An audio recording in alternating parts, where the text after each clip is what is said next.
बच्चों आज हम पढ़ेंगे electrostatics.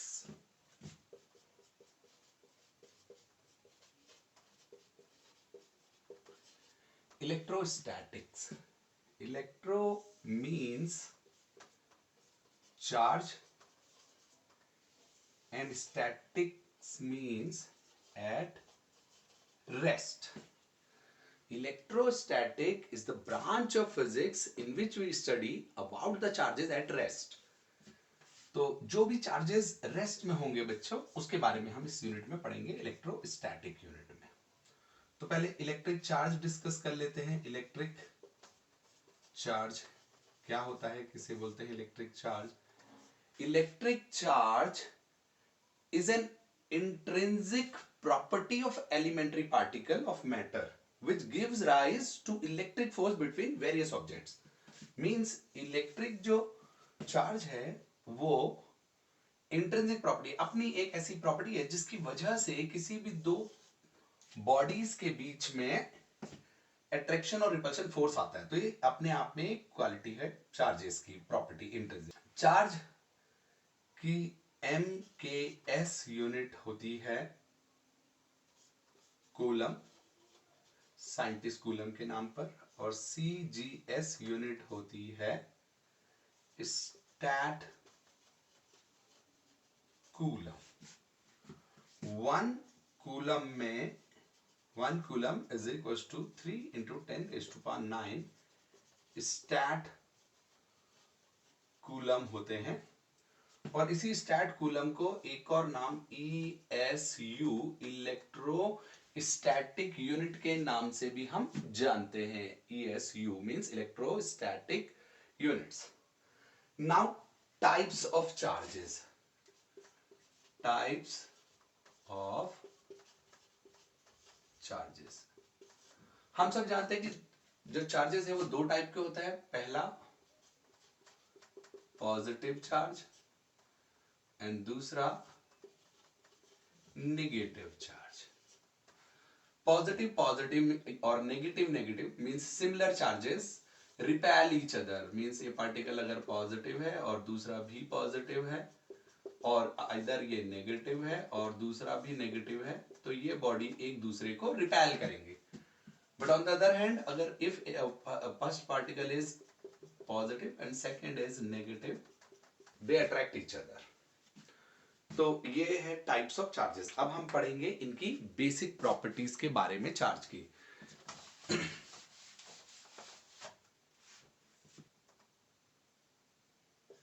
Basic properties of charge. Charge की 3 बेसिक प्रॉपर्टीज होती हैं। Number 1 is quantization of charge, quantization. Second जो है वो होता है एडिटिविटी, एंड थर्ड जो है कंजर्वेशन लॉ ऑफ चार्ज। तो अब हम इनको एक एक करके डिस्कस कर लेते हैं। सबसे पहले क्वांटाइजेशन ऑफ चार्ज। तो क्वांटाइजेशन ऑफ चार्ज में हम एग्जांपल लेते हैं। क्वांटाइजेशन, हमने एक एग्जांपल लिया सोडियम एंड क्लोरीन का। सोडियम पे एटॉमिक नंबर 11 होते हैं, 281 इलेक्ट्रॉनिक कॉन्फ़िगरेशन इसका, और क्लोरीन के 17, 287। ये लास्ट में ऑक्टेट करना चाहता है, अपना एक इलेक्ट्रॉन डोनेट कर देता है। ये लास्ट में 7 है, एक एक्सेप्ट कर लेता है ऑक्टेट पूरा, तो इस पे +1 इलेक्ट्रॉनिक चार्ज आ जाता है, इस पे -1 इलेक्ट्रॉनिक चार्ज आ जाता है। सिमिलरली अगर हम एग्जांपल ले मैग्नीशियम का, 12 एटॉमिक नंबर है 282 एंड ऑक्सीजन का 826, तो ये 2 इलेक्ट्रॉन्स डोनेट करता है, 2 पॉजिटिव इलेक्ट्रोपॉजिटिव चार्ज, और ये -2 इलेक्ट्रॉन्स का चार्ज इस पे डेवलप हो जाता है। तो इस तरह से आपने देखा कि सोडियम और क्लोरीन पे +1e और -1e आया, मैग्नीशियम पे +2e और -2e आया। तो अगर आप किसी बॉडी से n number of electron transfer होते हैं तो उस पे जो चार्ज होगा वो n इंटू ई आएगा प्लस माइनस। तो इस तरह से when n number of electrons are transferred तो total charge on a body जो है वो n into e होता है। तो इसको बोलते हैं हम क्वांटाइजेशन ऑफ चार्ज। और इसका जो स्टेटमेंट है वो है कि charge on any body is equal to an integral multiple of charge of an electron means ये n इंटीजर है, पूरा पूरा नंबर होना चाहिए और ये इसके मल्टीपल में होगा 1 टाइम 2 टाइम। बच्चों इस E की जो वैल्यू होती है charge on electron -1.6 into 10⁻⁹ coulomb होती है which is very small. 10⁻⁹ means very small value. अगर हम माइक्रोस्कोपिक लेवल की बात करें तो ये law quantization of charge valid होता है। लेकिन अगर हम मैक्रोस्कोपिक लेवल की बात करें मींस जहां बहुत large current large number of electrons होंगे तो वहां पर ये लॉ वैलिड नहीं रहता। एडिटिविटी जो है कहता है, ये स्टेटमेंट कहता है कि अगर एक आपके पास बॉडी है और इस पे कई सारे individual charges Q1, Q2, Q3, Q4 हैं और आपको पूरी बॉडी का चार्ज फाइंड करना है तो जो net charge on the body जो Q है वो इन सब charges individual charges Q1 plus Q2 plus Q3 plus Q4 का एल्जेब्रिक सम होता है। मींस एडिटिविटी जैसा इसका नेम सजेस्ट करता है वैसे ये ऐड होकर के पूरी बॉडी का चार्ज सिंपल हम एल्जेब्रिकली ऐड करके निकाल सकते हैं। नेक्स्ट प्रॉपर्टी है हमारे पास कंजर्वेशन। Conservation of charge. तो कंजर्वेशन तो हम सब लोग जानते हैं, charge can neither be created nor destroyed. तो अगर हम इसका एक एग्जांपल लें, कोई इक्वेशंस ले लें, फॉर एग्जांपल 92 यूरेनियम 238 जब रिएक्शंस होती है तो ये 90 thorium 234 plus 1 alpha particle 2He4 में टूट जाता है। अगर आप देखेंगे तो इसमें 92 प्रोटॉन्स हैं लेफ्ट साइड में और राइट साइड में 90 और 2 चार्जेस ये हैं। ये तो मास नंबर है, ये प्रोटॉन का नंबर है, एटॉमिक नंबर, यही चार्जेस है। तो चार्जेस जो बिफोर जो इक्वेशन से था और आफ्टर ये 90 प्लस 2 ये इक्वल आया तो charge can neither be created nor destroyed. या आप एग्जांपल ले, एक आपके पास सिल्क है और ग्लास रॉड है, आप एक दूसरे को रब करते हैं। जब आप इसको रब करते हैं तो क्या होता है, इलेक्ट्रॉन एक जगह से दूसरी जगह ट्रांसफर हो जाते हैं और जब इलेक्ट्रॉन ट्रांसफर होते हैं तो जिस बॉडी से ट्रांसफर होते हैं उस पर पॉजिटिव साइन आता है और जिसमें ट्रांसफर होते हैं उस पर नेगेटिव। तो इस तरह से एक बॉडी पॉजिटिवली चार्ज हो जाती है और एक बॉडी नेगेटिव। तो पहले इन दोनों पे नेट चार्ज 0 था और अभी भी नेट चार्ज जो डेवलप हुआ, जितना प्लस इस पे डेवलप हुआ उतना ही माइनस, तो ओवरऑल अभी भी 0 है। तो charge conservation law is there कि पहले और बाद में जो चार्ज था वो इक्वल रहता है, इसे बोलते हैं charge conservation law. Next topic है बच्चों method of charging an uncharged body. Methods of charging an uncharged body. तो यहां पर 3 मेथड्स हैं। Number 1 conduction. कंडक्शन क्या होता है बेटा, अगर हमारे को ये एक बॉडी गिवन है, ये सपोज पॉजिटिवली चार्ज है, नेगेटिव भी हो सकती है, और हमको एक अनदर बॉडी गिवन है और वो अनचार्ज बॉडी है और हमको इस अनचार्ज बॉडी को इस चार्ज के हेल्प से इसको भी चार्ज करना है। तो अगर हम डायरेक्टली इसको अनचार्ज बॉडी को इस चार्ज बॉडी के साथ कांटेक्ट में लेके आ जाएं, ऐसे करके टच करा दें और मेटल की वायर से दोनों को टच कराएं तो ये चार्ज इस पे भी फ्लो हो जाएगा ऐसे करके।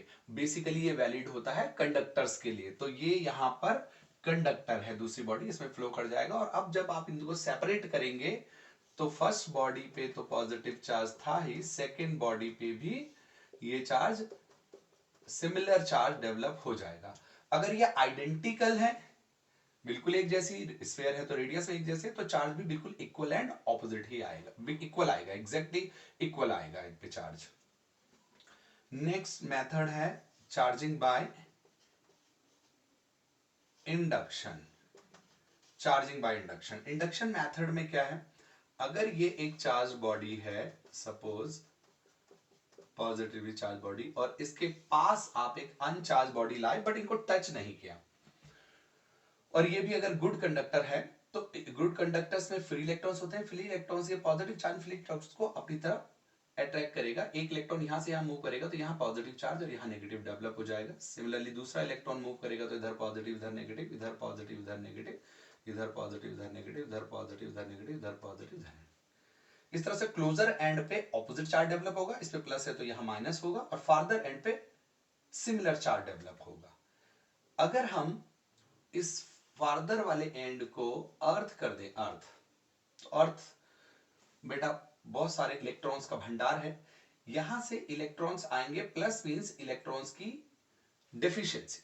ये positive charge in negative electrons को, नेगेटिव चार्जेस को तो अट्रैक्ट करेगा, इनको बोलेंगे बाउंड चार्जेस, और ये positive charge at the same time इस पॉजिटिव को रिपेल करेगा, और इसको बोलते हैं फ्री चार्जेस।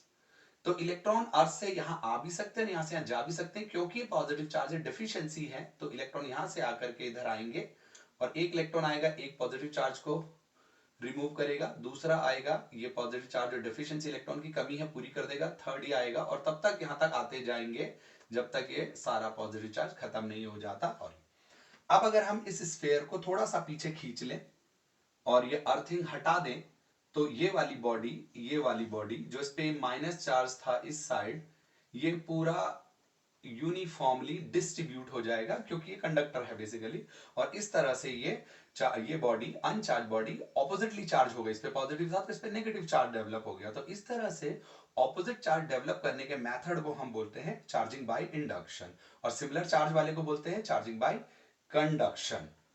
इसमें अगर ये कंडक्टर है तो चार्ज यूनिफॉर्मली डिस्ट्रीब्यूट हो रहा है, अगर ये कोई बॉडी इंसुलेटर हो तो चार्ज हम जहां पर देते हैं वो वहीं रहता है, इधर उधर नहीं चलता है। वो जहां पर इंसुलेटर की प्रॉपर्टी होती है, इनको डाइलेक्ट्रिक्स भी बोलते हैं, कि जो चार्ज को देते हैं वो वहीं पर रहता है। तो ये दो मेथड्स बेसिकली हम यूज करते हैं कंडक्टर्स को चार्ज करने के लिए। इंडक्शन में जो एक तो ये चार्ज बॉडी थी आपके पास पॉजिटिवली चार्ज, और इस पे जो ये ऑपोजिट चार्ज नेगेटिव डेवलप हो जाता है, ये चार्ज अगर इनिशियली इस पे चार्ज क्यू हो, तो जो चार्ज इंड्यूस्ड होता है क्यू आई, जो इंड्यूस होता है ये ऑपोजिट चार्ज इस बॉडी पे, ये हमेशा माइनस क्यू, जो इंड्यूसिंग बॉडी है उसका चार्ज 1 माइनस 1 अपॉन के इक्वल होता है, वेयर के इज डाई इलेक्ट्रिक कांस्टेंट।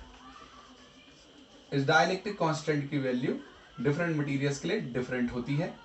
ये जो चार्ज इस पे इंड्यूस होता है, ये जनरली इंड्यूसिंग बॉडी से या तो कम होगा या मैक्सिमम इसके इक्वल हो सकता है, बट ये इंड्यूस्ड चार्ज इस बॉडी के चार्ज से ज्यादा कभी नहीं हो सकता है, क्योंकि 1 से स्मॉल नंबर से मल्टीप्लाई कर रहे हैं, तो आंसर जो आएगा क्यू आई, इंड्यूस जो चार्ज इस पे होगा क्यू आई, वो ऑलवेज क्यू से लेस होगा।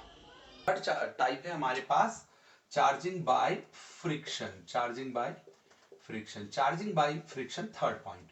इसमें क्या होता है, अगर हम एक चीज दूसरी चीज पे रब करें, कहीं भी कोई भी, फॉर एग्जांपल ये ग्लास और वूल ही हमने एक दूसरे पे, या फर ऐसे करके हमने रब किया, तो जब हम एक चीज दूसरी चीज पे रब करते हैं तो जिस मटेरियल का वर्क फंक्शन लो होता है, वर्क फंक्शन लो होता है, लो वर्क फंक्शन, वर्क फंक्शन क्या होता है बच्चों, इलेक्ट्रॉन्स को बाहर निकालने के लिए जो मिनिमम एनर्जी की रिक्वायरमेंट होते हैं उसे बोलते हैं वर्क फंक्शन। जिस मेटल का वर्क फंक्शन, मटेरियल का वर्क फंक्शन लो होता है, इलेक्ट्रॉन्स वहां से, और जिस का वर्क फंक्शन हाई होता है, फॉर एग्जांपल इसका हाई वर्क फंक्शन है, तो वो इलेक्ट्रॉन्स लो वर्क फंक्शन से हाई वर्क फंक्शन में चले जाते हैं। तो यहां से एक इलेक्ट्रॉन अगर यहां जाता है तो यहां पॉजिटिव चार्ज आ जाता है, यहां नेगेटिव, अगेन सेकंड इलेक्ट्रॉन जाता है तो यहां पॉजिटिव यहां नेगेटिव, फिर एक और इलेक्ट्रॉन जाता है तो यहां पॉजिटिव यहां नेगेटिव, एक और इलेक्ट्रॉन जाता है तो यहां पॉजिटिव यहां नेगेटिव, इस तरह से यहां पॉजिटिव और यहां नेगेटिव होता जाता है। इस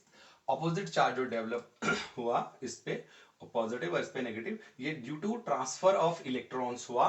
ट्रांसफर कहां से हुआ, low work function to high work function ही इलेक्ट्रॉन्स का ट्रांसफर होता है, और इस मेथड को हम बोलते हैं चार्जिंग बाय अब बच्चों हम पढ़ेंगे difference between charge and mass. First difference is charge. It may be positive, negative or zero, but mass is always a positive value. Charge is quantized, but quantization of mass yet to be established. Yet to be established. अब ये established नहीं हुआ है, करना बाकी है, but quantization charge आपने पढ़ा, तो क्वांटाइजेशन ऑफ चार्ज होता है. थर्ड पॉइंट जो है, charge of a body, charge on a body does not depend on its speed. Charge किसी भी बॉडी का उस बॉडी की मोशन पे, वेलोसिटी पे डिपेंड नहीं करता है, but mass of a body depends on its speed. According to this formula m is equal to m not upon under root 1 minus v square by c square. बेटा ये v velocity of that body है. अगर आप देखें, आप v को increase करते हैं, if we increase v increase होगा तो v स्क्वायर इंक्रीज हो जाएगा. डिनोमिनेटर c स्क्वायर है, c स्पीड ऑफ लाइट होती है 3 × 10⁻⁸ मीटर पर सेकंड विच इज फिक्स्ड. अगर आप इसमें वेलोसिटी बढ़ाएंगे तो ये पूरा टर्म न्यूमरेटर बढ़ने से बढ़ जाएगा, और अगर आप 1 में से इसे माइनस करेंगे तो ये जो होल वैल्यू है, ये डिनोमिनेटर, ये डिक्रीज हो जाएगा, क्योंकि ये टर्म वेलोसिटी बढ़ाने से ये टर्म इंक्रीज हो रहा था, और 1 में से जितना बड़ा नंबर आप माइनस करेंगे उतना कम आएगा, और ये वैल्यू डिक्रीज होने से, डिनोमिनेटर डिक्रीज होने से मास विल इंक्रीज. तो डेफिनेटली m इंक्रीज करेगा. तो वेलोसिटी इंक्रीज करने से मास इंक्रीज होता है, जबकि चार्ज पे कोई फर्क नहीं पड़ता है. अब हम करेंगे next point. Charge is conserved. Charge is conserved whereas mass is not conserved by itself. By itself means ये अपने आप में कंजर्व नहीं है, बट जो चार्ज है वो विद एनर्जी जो है कंजर्व होता है. आइंस्टाइन का फॉर्मूला आपने E = mc² सुना होगा. तो कुछ मास एनर्जी में कन्वर्ट हो जाता है, तो मास एनर्जी इक्विवेलेंस बोलते हैं. न्यूक्लियर रिएक्शंस में रिएक्टेंट का मास ज्यादा होता है, प्रोडक्ट का मास कम होता है, वो एनर्जी में कन्वर्ट हो जाता है. तो एनर्जी के साथ मास कंजर्व होता है, बट अकेले में नहीं होता. Next point is charge can not exist. Charge can not exist without mass. Charge can not exist without mass, but mass can exist without charge. अगर किसी बॉडी पे मास है 2 kg 3 kg, जरूरी नहीं है उस पे चार्ज हो, तो मास हो सकता है बिना चार्ज के, लेकिन अगर चार्ज होगा तो मास होगा ही होगा, क्योंकि चार्ज भी जो आता है, अगर इलेक्ट्रॉन ट्रांसफर होते हैं प्लस की वजह से या माइनस होता है, तो इलेक्ट्रॉन का भी अपना एक मास होता है 9.1 × 10⁻⁻31. तो मास जो चार्ज है can not exist without mass, but mass हो सकता है ओवरऑल चार्ज जीरो होने के बावजूद भी. अब बच्चों हम पढ़ेंगे एप्लीकेशन ऑफ इलेक्ट्रोस्टैटिक्स. एप्लीकेशंस कहां हमारी लाइफ में यूज होता है, तो आपने देखा होगा in a xerox copying machine. Xerox copying machine जो होती है, जेरोक्स में पाउडर होता है, और वो पाउडर चार्ज पार्टिकल्स की फॉर्म में आता है. जब आप प्रिंट आउट लेते हैं तो वहां पर जो है आपके वो फोर्सेस अप्लाई होते हैं, जो इंक होती है वो पाउडर की फॉर्म में होता है, दे गेट चार्ज, और जब हम प्रिंट आउट लेते हैं तो वो वहां पर इलेक्ट्रोस्टैटिक इवेंट हमारे आते हैं. दूसरा आपने देखा होगा स्प्रेइंग ऑफ पेंट्स. पेंट्स का स्प्रे कार पे आपने कभी करते देखा होगा. पेंट पे तो बहुत छोटे छोटे फाइन पार्टिकल्स निकलते हैं और वो कलर हो जाते हैं. घर पे भी आपने देखा होगा, या बेसिकली फाइन कार्स वगैरह में हम ऐसा यूज करते हैं इसमें. थर्ड पॉइंट है electrostatic precipitation, electrostatic precipitation of fly ash. Fly ash जो बड़ी बड़ी चिमनियों में धुआं उड़ता हुआ ऊपर आता है, तो वहां पर इलेक्ट्रोस्टैटिक प्रेसिपिटेटर लगे होते हैं। वो जो डस्ट पार्टिकल होते हैं वो उसमें प्रेसिपिटेट हो जाते हैं, अट्रैक्ट हो जाते हैं, और इस तरह से हम यूज करते हैं इलेक्ट्रोस्टैटिक का हमारी लाइफ